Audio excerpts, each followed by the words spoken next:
أعوذ بالله من الشيطان الرجيم. بسم الله الرحمن الرحيم. الرحمن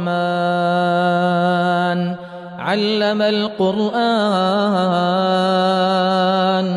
خلق الإنسان علمه البيان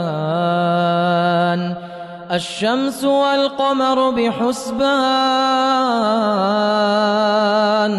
والنجم والشجر يسجدان والسماء رفعها ووضع الميزان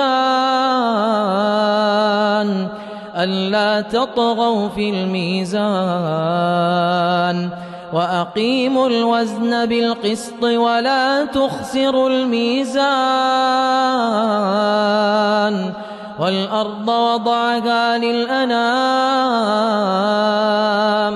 فيها فاكهة والنخل ذات الأكمام